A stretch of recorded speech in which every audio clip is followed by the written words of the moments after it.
I am not alone, my friends. It's so weird to see him on a Monday. But he does, in fact, exist outside of Wednesdays. The Honorable Gary S. Hopper. I only exist for a few moments. Oh. It is just to confuse you. That is confusing. That's like some weird existential stuff. Do you think there's like an alternate universe where you exist at other times? You know, like the whole multiverse theory. Like there could be an infinite number of the Honorable Gary S. Hoppers. There is, but they're all awesome. Like there's no other universe where the Honorable Gary S. Hopper is less than awesome. Okay. So it is, yes, it's alternative, but not an alternative as in a, like there's a evil Gary S. Hopper. If there were, he would have a goatee. He would be awesome. Like evil Spock. Right, exactly. Yeah, right. Maybe. But he'd be awesome at being evil. Yeah, he would be very awesome at being evil. Yes. But that doesn't exist. Oh. Because I'm currently aware of all my other existences at the same time. Wow. Yeah, I know. I would think that would drive you... One of us is having ice cream. It's pretty great. I would think... Really? No, it's really good because... I would think it would drive you insane. No, it's because you can tap into whatever the other ones are doing at any given time. And, if one's taking out the trash, but the other one's, in bed with a beautiful woman. It's like, you're just sitting there and go, wow. This is pretty great. Yeah, that's okay. You know what I'm saying? Yeah. And I don't even have to tell my wife. Right. That's not reasonable. Well, in an alternate universe, she's probably not your wife anyway. Probably not. No. Yeah. All definitely. Right. Yeah. Okay. Well, that's awesome. Yeah, that's pretty great. You got quite the infinite number of lives, right, in the multiverse. Well, that's how I come up with all my inventions. Oh. I don't actually think of them; they just exist elsewhere. I see. Like the deer spinner. Mm-hmm. Yeah, that's in a very redneck world.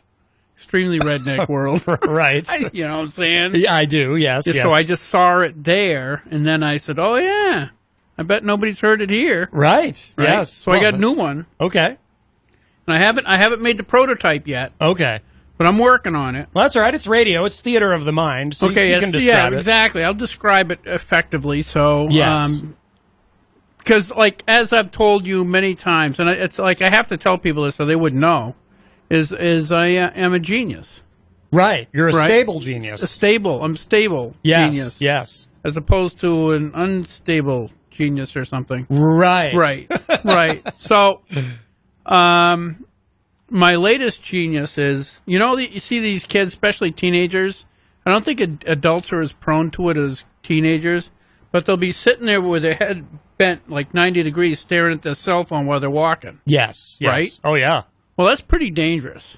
It is, yeah. Oh, yeah. There's no telling how many walls you can walk into before you break your nose. There's YouTube videos of people walking into things, walking off of cliffs. And exactly. All kinds of stuff. So, my new genius idea is to have a reflector, a mirror, okay? Yes. That reflects the camera, so you can have your camera on up in the corner and keep an eye on where you're going while you're texting and walking. Oh, so you don't have to look up. No. You just look at your camera. Wow. That's not the worst idea in the world.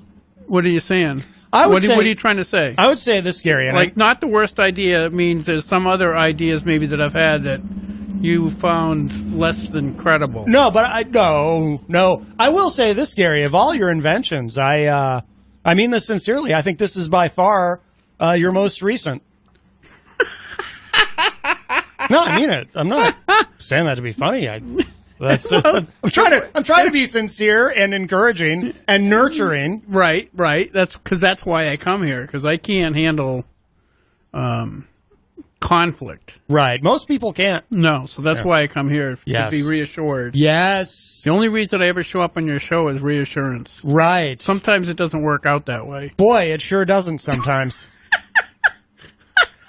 Your last appearance on the show made it into the best of episode that aired on Saturday morning. Oh, which one was that? That was you and Mr. Hopwood. Mr. Hopwood? Having a theological discussion that where he did most of the talking. He was definitely the Sean Hannity to your Alan Combs which is odd if you consider the ideology. But right. But he's very verbose. Yes. I call it annoying. Because I like it when you can actually get a word in edgewise. But anyway. But he was on your show once, on your television show, and he was cordial. Yes. Yeah, I know. Yeah. Depends on whether he's, Well, he has, and I'm not telling tales out of school because he talks about it all the time. He has CPTSD from his military experience. There's too many frickin' letters in that. He gets There triggered. is way too many frickin' You gotta. Well, kind of. I mean, it's a world of letters. It's. Usually people got letters because they're on the football team, but now it's right. People get all kinds of damn letters. Yeah, or you get letters after your name. Oh yeah, you get like a cool degree in something. Yeah, I got one before my name now. You do? Yeah, representative or honorable or all those. Yeah. So do you write that on stuff, on official documents, honorable or representative? Well, if I'm writing to somebody about a specific issue that. Because otherwise they don't know who it's from or what, it frames the argument. Yes. No, that makes sense, yeah. But I don't typically. No. I don't address myself that way. Right. Excuse me, that's honorable. Yes. But that's why I want to change my first name from Gary. Really? I want to change it to Doctor. What? Because then I can be Dr. Gary, and people say, really? Yeah. Well, so you wouldn't be you wouldn't be changing if you change your first name from Gary to Doctor. You wouldn't be Dr. Gary. You'd be Dr. Hopper. Dr. Hopper, yeah. Well, that actually sounds like sounds relevant. Almost sounds like a character on a television show. It does, really. Or yeah. Doc Hopper. An old country doctor. Sounds like I have a Stetson hat and a 6-gun. It really does. Yeah. It really does. Doc Hopper. I'm not offended by that. That's a good idea. I like it. It's a great idea. I've often we would have these when I was your co-host on your show. We would talk about stuff like this, and I would always say, I don't know why we're not working in Hollywood. I don't know either. We have all these great ideas. We have the best ideas, actually, Matt. Yes. You and I were like the best team, right, on TV ever.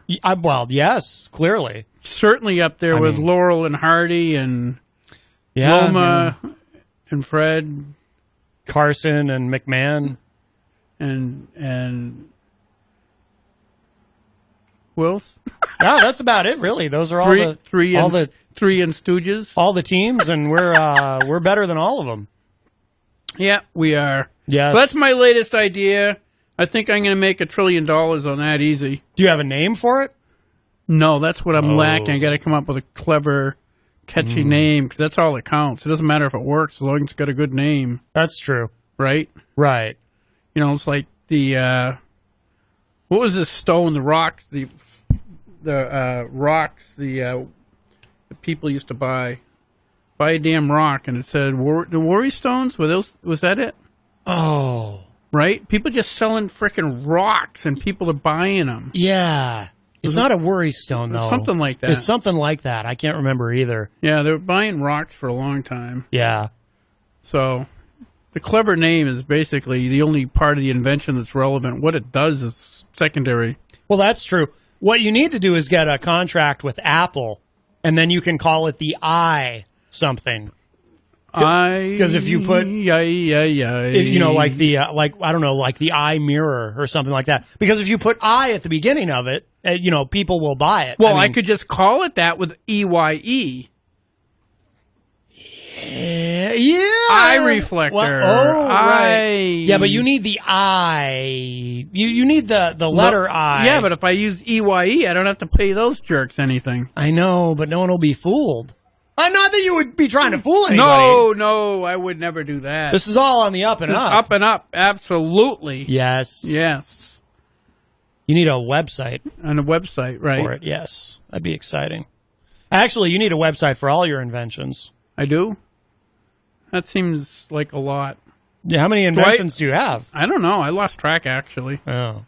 I mean, we had the super cool one, which was the... What was the one with the gerbil? Boy, that sounded wrong. But you had an invention. Well, actually, I actually had Victoria Sullivan on my show. Yes. And I came, because it was kind of along the same lines as the dirigible. That's what I was thinking of. Dirigible. Yeah. And because she was talking about the overcrowding and the people are actually coming from Massachusetts and renting apartments in Manchester because it's so much cheaper than from Boston. Yeah. Right? Oh, Boston is brutal right now for housing. So in other words, you got a gal with 2 kids trying to rent a place in Manchester, competing against some jerk from Boston, and it's just tough, right? So I came up on my show last week. I says, what if we think outside the box, which is my favorite place to be, and have hot air apartments.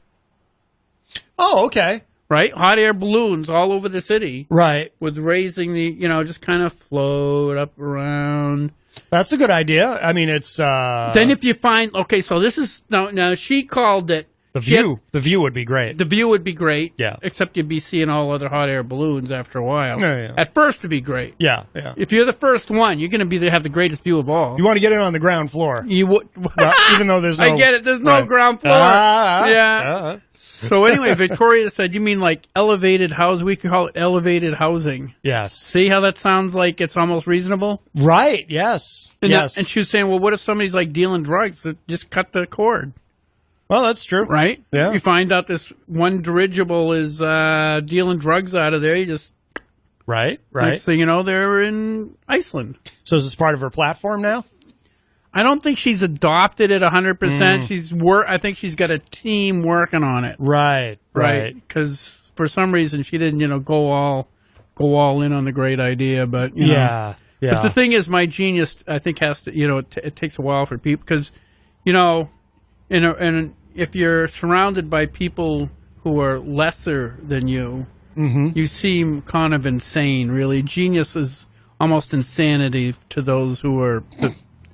Not so brilliant, really. Right. And I don't mean to demean everybody else. Right, yeah. Exactly, but...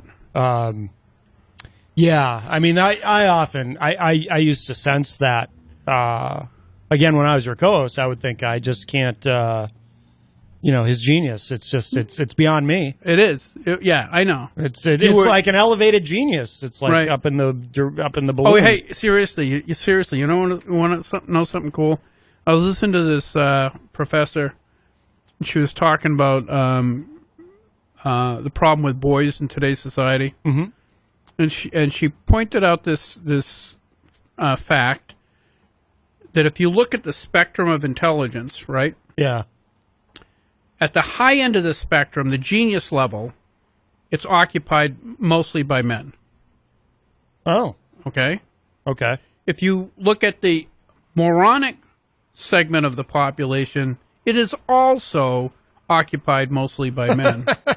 It's really kind of cool. So in other words, you've basically got that bell curve, and so women tend to fall right into like a restricted curve, whereas men tend to occupy the extremes also. It's kind of interesting. And I know some people who are like fill in both of those.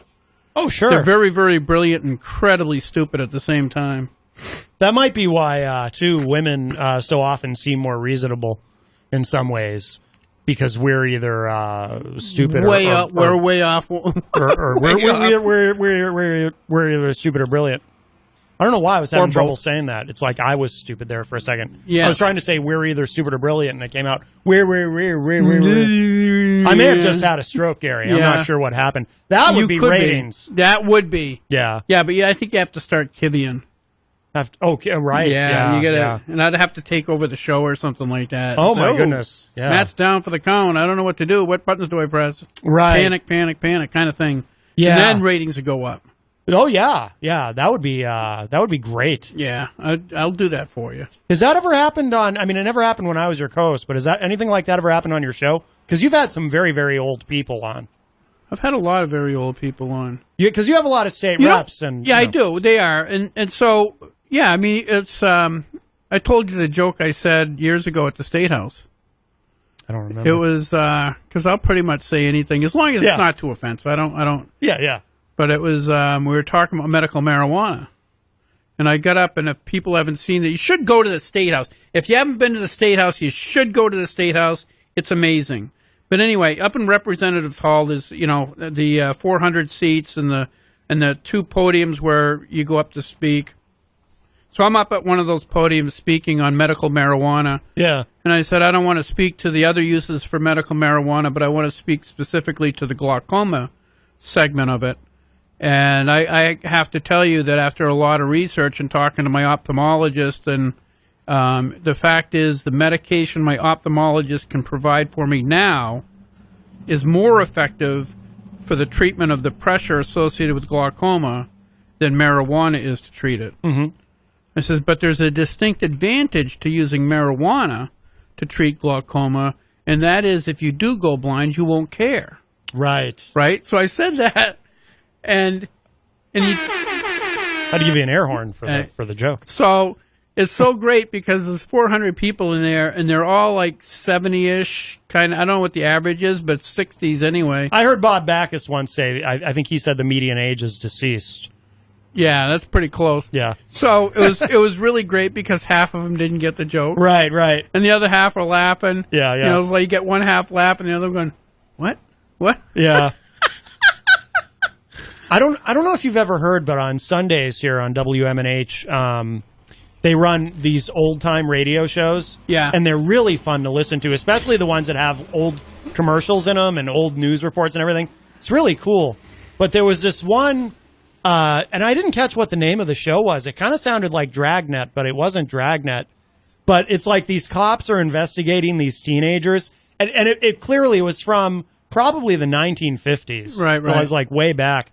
And these cops are investigating these teenagers. And for it turns out one of them is dealing marijuana. And just the drama around it, in the context of today, was just... It was unintentionally hilarious to me just listening to... Well, I love those old shows a lot because of that. They're so quaint, you know what I mean? Yeah. I mean, if you look back at... what was the show... You know, like in the era of Bewitched and things like that. Yeah. Husbands and Wives, like the Dick Van Dyke Show. Mm-hmm. They had separate beds, mm-hmm. and they were not, if they laid in bed, they had to have 1 foot on the floor. Yeah. Okay, so there was never a implication of sex or anything else. Right. Children came by magic back in the 60s, you know? Yeah. And, but by the same token, it was a lot of good about it, too. Mm. You didn't have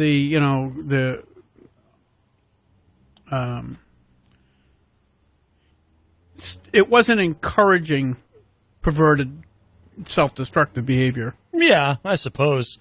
There was, when I was a kid, I would watch reruns of I Love Lucy. Yeah. And I remember asking my mom about this because I thought it was interesting. I think I Love Lucy was the show. Early episodes, and that was one of the shows I think that went from black and white to color during the series. Early episodes of the show, it was like that, just like Dick Van Dyke, where they're in separate beds. But then in later episodes, they're in the same bed. And I asked my mom about it, and she explained to me, well, people started to get less uptight about it because they're a married couple. Why do you have them in separate beds? That's absurd.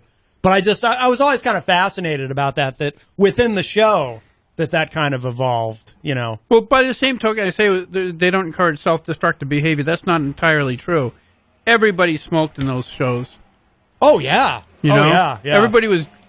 Drinking in the afternoon was like what you did. Everybody had cocktail parties. That's true, yeah. Right after work, yeah. That's the first Everybody thing. had cocktail parties. That was the first thing, yeah. Open up some alcohol and pour something. Yeah, you're right. Smoke a cigarette. And smoke a cigarette, yeah. Nothing could ever go bad in that environment. Well, that reminds me. You know what else I heard yesterday while I was listening to those old shows? I heard an ad for Dr. Pepper. Right. And in the ad...